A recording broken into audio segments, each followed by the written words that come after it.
And iconoclast is someone who destroys religious images. The word iconoclast comes from Greek words icon meaning image and clast meaning breaker or destroyer. So the word iconoclast literally translates to the one who destroys images or statues of God. That's the original meaning of the word.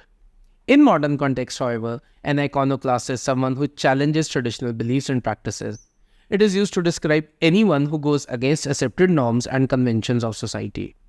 Iconoclast is a noun, while iconoclastic is the adjective.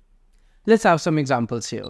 The philosopher was regarded as an iconoclast for his radical views on power.